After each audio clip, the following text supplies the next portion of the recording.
My educational channel విద్యా ఉద్యోగ సమాచారానికి స్వాగతం. ఈరోజు ఆయా దినపత్రికల్లో వచ్చిన ముఖ్యమైన విద్యా ఉద్యోగ సమాచారాన్ని అయితే విశ్లేషిద్దాం.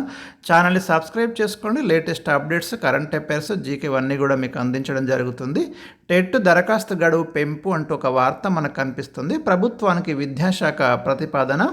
ఎన్సిటి స్పష్టత కోసం నిరీక్షణ. తగ్గిన టెట్ దరఖాస్తులు, ముందుకు రాని సర్వీస్ టీచర్లు, గడువు పెంచితే దరఖాస్తులు పెరిగే అవకాశం, నేడు ఉత్తర్వులు అంటూ మనకు ఒక హెడ్డింగ్ అయితే కనబడుతుంది.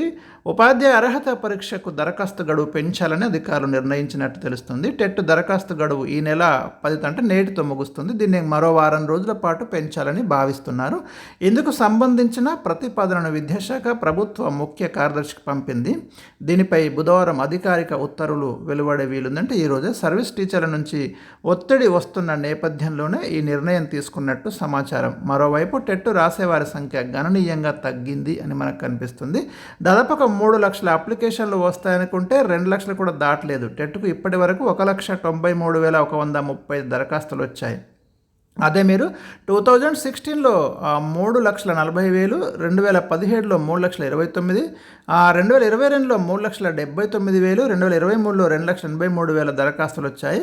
కానీ మరి ఈసారి అయితే దరఖాస్తులు తగ్గినట్టుగా మనకు తెలుస్తుంది. కారణం ఏంటంటే ఈ మధ్య కాలంలో బీఈడి చేసేవారి సంఖ్య గణనీయంగా తగ్గిపోయింది. అయినప్పటికీ పదోన్నతుల కోసం సర్వీస్ టీచర్లు కూడా టెట్ రాయాలన్న నిబంధన ఉండటంతో మరి ఈసారి 3 లక్షల అప్లికేషన్లు వస్తాయని అయితే అధికారులు అంచనా వేశారు. ఇక 80,000 మంది టీచర్లు టెట్ అర్హత కోసం దరఖాస్తు చేయాల్సి ఉండగా వారు కూడా ముందుకు రాలేదు. సెకండరీ గ్రేడ్ నుంచి స్కూల్ అసిస్టెంట్ ప్రమోషన్కి టెట్ అవసరం. కానీ ఎడ్జిటీగా ఉన్న వ్యక్తి ప్రాథమిక స్కూల్ హెచ్ఎంగా వెళ్తే అది సమాన హోదాగా టీచర్లు చెప్తున్నారు. మరోవైపు స్కూల్ అసిస్టెంట్లు ప్రాథమిక ఉన్నత పాఠశాల హెచ్ఎంగా వెళ్ళినా కూడా హోదాలో మార్పు ఉండదనే వాదన టీచర్లు లేవనెత్తారు. అలాంటప్పుడు మరి టెట్తో అవసరం ఏమిటనే దానిపై ఉపాధ్యాయ సంఘాలు అయితే క్లారిటీ అడిగాయి. ఈ నేపథ్యంలో పాఠశాల విద్యాధికారులు దీనిపై క్లారిటీ కోసము ఎన్సిటికి ఒక లెటర్ రాశారు. 1-2 రోజుల్లో దీనికి ఆన్సర్ వస్తుందని ఆశిస్తున్నారు.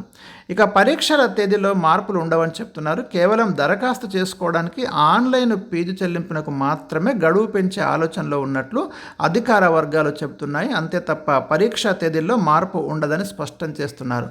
ముందుగా నిర్ణయించిన ప్రకారము టెట్ పరీక్షలు మే 20 నుంచి జూన్ 3వ తేదీ వరకు జరుగుతుంది. ఫలితాలు జూన్ 12న వెల్లడిస్తారు. ఇందులో అర్హత సాధించిన వారు డిఎస్సి రాసేందుకు వీలుగా ఆ పరీక్ష గడువును కూడా పెంచడం జరిగింది. కాబట్టి ఎవరైతే ఇప్పుడు టెట్లో ఇంతవరకు క్వాలిఫై కాకుండా కొత్తగా టెట్ రాస్తున్నారో వారి యొక్క రిజల్ట్స్ వచ్చిన తర్వాత మీరు డిఎస్సి రాసుకోవడానికి వీలుగా దాని యొక్క గడువు కూడా పెంచడం జరిగింది. గమనించండి. ఇక డిఎస్సికి అంతే పెద్దగా దరఖాస్తు అంటే డిఎస్సి కూడా అంతే పెద్దగా అప్లికేషన్లు లేవు అంటూ మరొక వార్త కనిపిస్తుంది. డిఎస్సి జూలై 17 నుంచి 31 తేదీ వరకు డిఎస్సి ఎగ్జామ్స్ జరగబోతున్నాయి.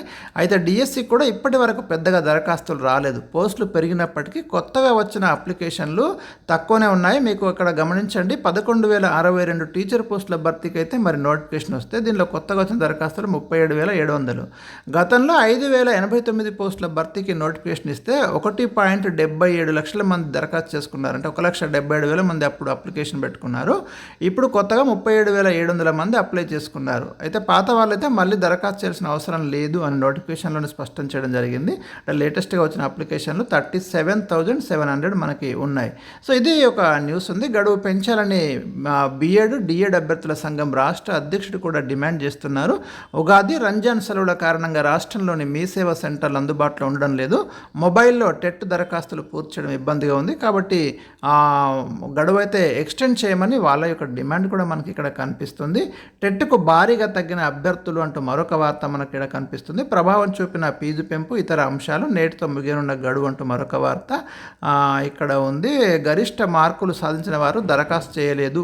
ఎందుకంటే ఇంకా మళ్ళీ పెద్దగా పెరిగేదేముండదని వాళ్ళంతా అప్లై చేయకపోవడం వల్ల కూడా ఈ అప్లికేషన్ల సంఖ్య తగ్గింది అని చెప్తున్నారు.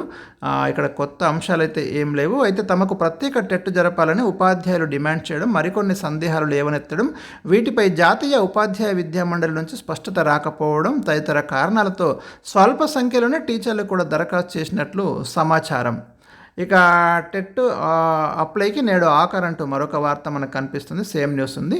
ఇక డిగ్రీలో కొత్తగా బీఎస్సీ బయోమెడికల్ సైన్స్ అంటూ కొత్త వార్త మనకు కనబడుతుంది. డిగ్రీలో కొత్తగా బీఎస్సీ బయోమెడికల్ సైన్స్ కోర్సును తెలంగాణ ఉన్నత విద్యా మండలి అయితే అందుబాటులోకి తేనుంది. 2024-25 విద్యా సంవత్సరంలో ప్రాథమికంగా రాష్ట్రంలోని 20 అటానమస్ కాలేజీల్లో ఈ కోర్సును అయితే ప్రారంభిస్తారు.